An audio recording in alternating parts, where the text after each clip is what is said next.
इतनी मेहनत करता हूँ फिर भी हमारी हालत नहीं सुधरती।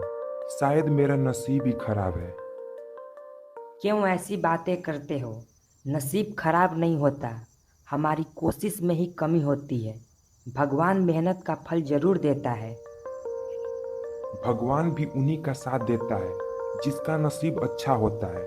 देखो रमेश और कैलाश की फसल कितनी अच्छी हो रही है और मैं यहाँ दिन रात मेहनत करता हूँ फिर भी कुछ नहीं हो रहा। हमें धैर्य रखना चाहिए, मेहनत का फल जरूर मिलेगा। शंकर और पार्वती निराश होकर अपने घर की ओर जाते हैं। तभी रास्ते में शंकर अपनी पत्नी से बोलता है। मैं इतनी मेहनत करता हूँ लेकिन मेरे कर्मों को भगवान भी नहीं देखता। ऐसी क्यों बातें करते हैं? कठिनाई ही इंसान को मजबूत बनाती है। बात करते करते शंकर और पार्वती जंगल के रास्ते अपने घर की ओर जा ही रहे होते हैं। तभी उन्हें रास्ते में एक पेड़ के नीचे साधु बाबा दिखाई पड़ते हैं। संत बाबा को देखकर शंकर अपनी पत्नी से बोलता है। देखो पार्वती, पेड़ के पास संत बाबा बैठे हैं। चलो उनसे अपने नसीब के बारे में पूछते हैं। शंकर और पार्वती बाबा के पास जाते हैं और अपनी दुख भरी कहानी को सुनाते हैं, जिसे बाबा सुन उनको समझाते हैं कि बेटा, नसीब का खेल बहुत अजीब होता है। कई बार हम सोचते हैं कि हमारा नसीब खराब है, पर असल में हम अपने प्रयासों में ही कुछ कमी छोड़ देते हैं। जो बिना हार माने अपने प्रयास को करता है, नसीब खुद उसके कदमों में झुक जाता है। शंकर संत बाबा की बातें ध्यान से सुनता है और उसके मन में कुछ बदलाव सा महसूस होता है। बाबा, मैं समझ गया आप कहना क्या चाहते हैं। अब हमें आज्ञा दें। शंकर बाबा की आज्ञा लेकर अपने घर की ओर निकल जाता है और रास्ते में बाबा की बातों का स्मरण करता है।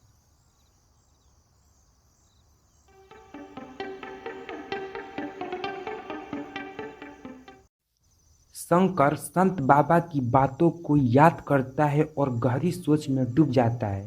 तभी उसकी पत्नी वहां आती है और बोलती है। क्या सोच रहे हो? संत की बातें सच है। मैं हमेशा नसीब को दोष दिया, पर असल में ही पूरी कोशिश नहीं कर रहा था। अब मैं हार नहीं मानूंगा। कल से मैं नई तकनीकें अपनाऊंगा और फसल में मेहनत दूनी करूंगा। यह हुई न बात। भगवान भी तुम्हारे साथ है, तुम देखना अब तुम्हें मेहनत का फल जरूर मिलेगा।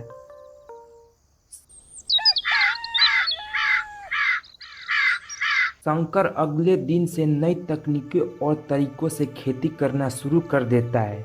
वह अपने खेत को अच्छे से तैयार करता है, बीज बदलता है और समय पर सिंचाई करता है।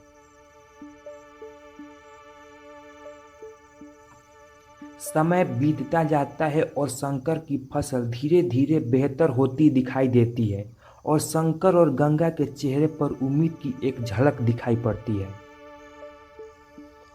कुछ महीने बाद शंकर की फसल लहराने लगती है। वह खुश होकर अपनी फसल देखता है, जिससे गांव के लोग उसकी फसल देखकर हैरान होते हैं। शंकर फसल को देखकर अपने मन में सोचता है। इतनी अच्छी फसल, मैंने जीवन में इतनी अच्छी फसल कभी नहीं की। शायद साधु बाबा सही कह रहे थे। अगर किस्मत पर भरोसा किया जाए तो कुछ भी मुमकिन नहीं है। फसल को देखकर गांव वाले हैरान हो जाते हैं। तभी एक गांव वाला बोलता है। देखो, शंकर की फसल कितनी अच्छी हो रही है। पहले तो उसकी हालत खराब थी। हाँ, लगता है अब उसका नसीब बदल गया है। शंकर उनकी बातों को सुनकर उनके पास जाता है और बोलता है। नसीब नहीं बदलता दोस्तों, मैंने अपनी मेहनत और तरीका बदल दिया। नसीब मेहनत से ही बनता है। शंकर गांव वालों से बात करके जंगल के रास्ते अपने घर की ओर जा ही रहा होता है। तभी उसे पेड़ के नीचे वही संत बाबा दिखाई पड़ते हैं। अरे, ये तो वही संत बाबा है जिसने मुझे अपनी गलतियों का एहसास कराया था। बाबा, आपकी बातों ने मेरी आंखें खोल दी। बाबा, अब मैं समझ गया हूँ कि नसीब का खेल मेहनत और धैर्य से जीता जाता है। बिल्कुल बेटा, याद रखो, नसीब उन्हीं का साथ देता है जो अपनी मेहनत से उसे बदलने की हिम्मत रखते हैं। शंकर बाबा से बात करके अपने घर की ओर निकल जाता है।